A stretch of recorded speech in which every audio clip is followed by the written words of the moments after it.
good afternoon everyone. So today, let's discuss our assigned topic, which is that chapter 8, with entitled Noli Me Tangere, published in Berlin 1887. So now let's go to our discussion.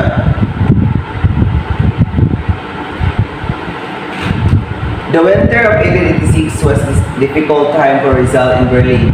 He was hungry, sick, and lonely. His suffering turned to joy when his novel Noli Me Tangere was finally published in March 1887. Dr. Maximo Viola, a friend from Bulacan, arrived in Berlin and loaned Rizal funds to publish the novel. So, ang kinabuhi ni Rizal sa Berlin is lisod siya kayo na nagkasakit siya, nagsuffer siya tungkol sa iyang ipamati dito rin. But she thankful nga iyahang sulat nga ang Noli Me Tangere is na published with the help of his friends Viola, si Maximo Viola. Nga niadto sa Berlin aron ma-publish ang iyahang novel nga which is the Noli Me Tangere. Now, the idea of writing a novel on the Philippines. So,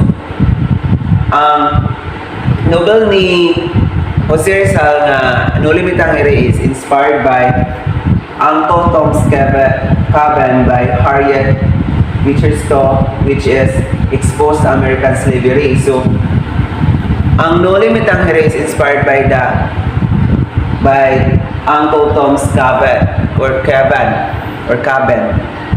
Kaya ang story ni ang story is ang mga Negro, gihimo ko siyang slave mo na-inspire si, like atong mga Black American, gihimo siyang slave. So, na-inspire si Rizal nga mugamang novel nga which is the Noli Me Tangere aron mapakita usab kung unsa ang gibuhat sa Spaniards diri sa mga Filipino nga gislave po ang mga Filipino sa unang panahon sa Spaniards time.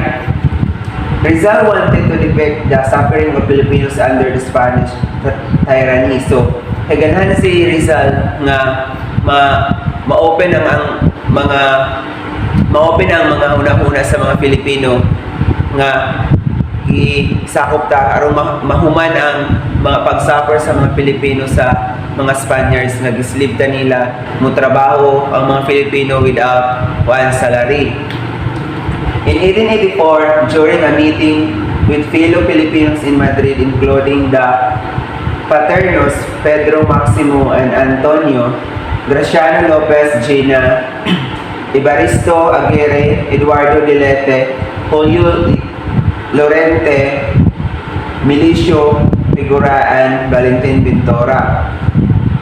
So, sa 1884 is the meeting ang mga Paternos na aron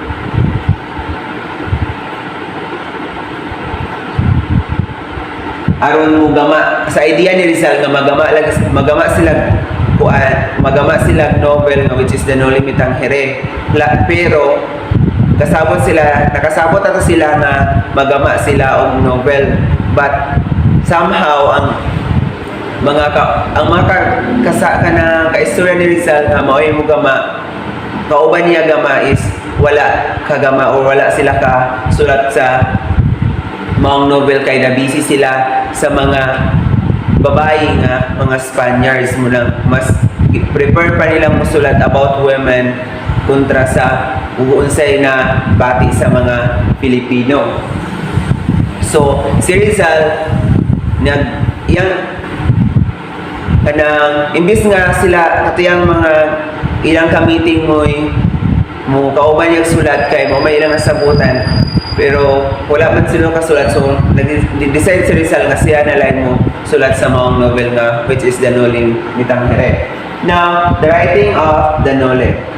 1884 began writing in Madrid, completed about half. 1885 continued in Paris, finished most of the second half. 1886 completed the final chapters in Wilhelmsfeld, Germany. He struggled financially and emotionally in Berlin, even considered burning the manuscript due to despair. So, Sa pagsulat ni Rizal sa No Limitang Here is dili ilalim iyahang na bati kay kasapor pa siya sa financially, emotionally. So ang na-feel ni Rizal atong panahon is dili siya nanday-dali na gasulat ra no, kasapor siya sa financially and emotionally, like galisod siya ug unsaan po niya pag-publish ang iyahang novel, and also yang emotion is kanang higher kaayo, kanang dili lalim, and huna siya nga iyan na lang sunugon ang iyahang mga ipanggama tungod sa iyang kakapor kapungot guro unang decide siya, pero wala ito na dayon kay siguro kauna na sa Rizal nga needs siya sa mga Pilipino. Now, Viola, Savior of the Noy. Kasi si Viola is ang moto niyang friend ni Rizal nga gikan sa kanang niadto sa Berlin aron motabang niya pag-publish siya No Limitang Here nga novel. Viola is Dr. Maximo Viola went to Berlin, found Rizal ill and starving. Viola financed the printing loan 30 pesos for 2,000 copies and gave Rizal extra money for living expenses.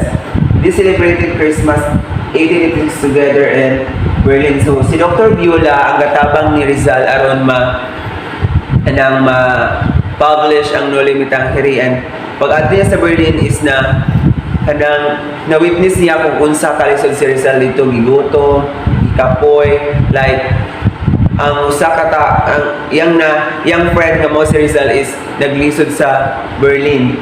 Then itabang siya ni Rizal aron sa pag-publish sa maong novel nga No Limitang Here. Itabang siya financially, like yang gihatag is 300 pesos dayon with 2,000 copies. And silang duha is na-celebrate sila o Christmas dito sa Berlin in 1886. Rizal edited and shortening some parts, including the chapter Elias and Solon to save printing costs. So, due to financially, dili mi sila stable sa financial. Instead nga, gipatasan pa ang novel, gi-shorting ni Rizal aron na jud siya igo sa ilang igo sa ilahang kwarta nga 300 pesos mo na iyang ipagamyan ang novel na ang Elias sa part ni Elias and Salom or Silum. Iyang ipagamyan aron makasave sila og printing cost. No Limitang Here was finally printed on February 21, 1887 at the Berliner Bankdruckery Actions Diesel Chop Printing Press. Total cost 300 pesos with 2,000 copies.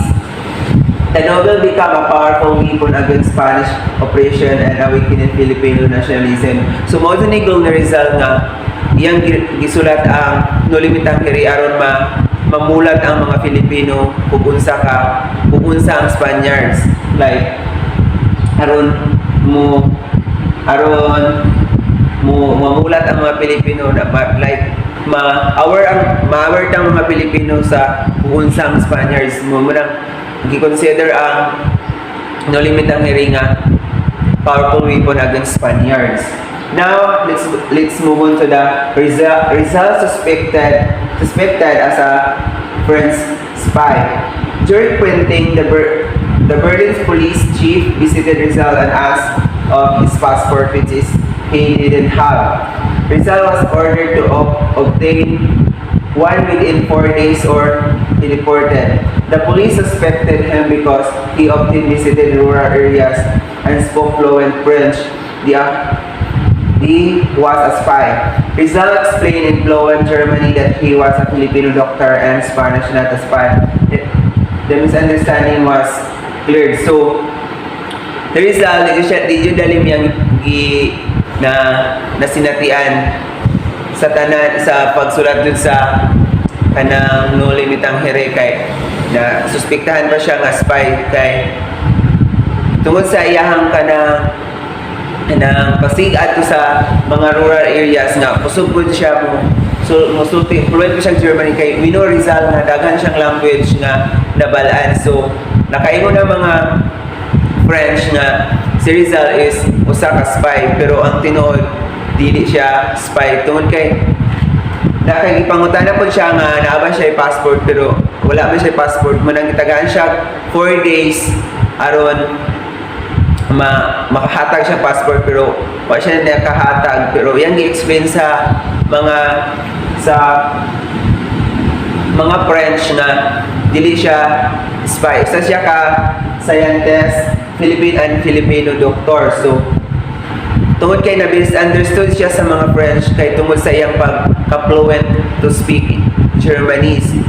So munang naalaan siyang spy pero nakasinabot naman sila kay iyang ipasabot pag-ayo, iyang ipasabot ang mga Germany nga dili siya usa ka spy. Usa siya ka Filipino doctor and usa ka scientist. Printing of the Noli finish. Rizal completed Noli Me Tangere in Berlin, Germany, after escaping suspicion as a French spy. He supervised the printing with the help of Dr. Maximo Viola. Printing was finished in March 2021, 1887. Rizal sent the first copies to his friend, including Ferdinand Blumentritt, Antonio Regidor, G. Lopez Gina, and Mariano Ponce, and Felix R. Hidalgo. In his letters to Blumentritt, he mentioned it was his first book and impartial and bold story about the Filipino people. On March 29, 1887, Rizal gave Viola a galley-proof copy at thanks inscribed with appreciation. So, pagkahuman atong suspension kanang naalaan si Rizal nga usa ka French French spy kanang yang supervise the printing with the help of Dr. Maximo Viola kasi Mr. Maximo Viola is ang friend ni Rizal na mo initabang sa pagprint sa Noli Me Tangere nga novel. And pagkahuman atong print yang ipadada ng iyang friend nga si Ferdinand Blumentritt nga iyang giingon dito nga this is it. Muni ang unang book na published nga about siya. Ang book is kabayan siya sa mga Pilipino, gasinter siya sa mga Pilipino nga kanang mamulat sa kung unsa ang mga Spaniards sa kinabuhi sa mga Pilipino mo nang iyang gibuhat ang Noli Me Tangere tungod sa mga kung unsa kalupit ang mga Spaniards sa unang panahon nato mga Pilipino. And on March 29, 1887, Rizal gave Viola gallery for copy as thanks, described with appreciation. So, iyang gihatagan usab si iyang friend nga mao si Maximo Viola aron sa pag-thank you sa iyang pagtabang ni Rizal sa pag-publish. The title of the novel, Noli Me Tangere, is the Latin phrase meaning touch me not. So, ang word di ay nga Noli Me Tangere is gikan siya sa Latin words nga gikan siya sa Latin phrase, and sa English no touch me not. Rizal wrote the title from the Bible, specifically from John 13:17, when Jesus told Mary Magdalene not to touch him after the resurrection. It symbolizes the social cancer in the Philippines, painful and sensitive when touched. So, like tungod aning nga novel,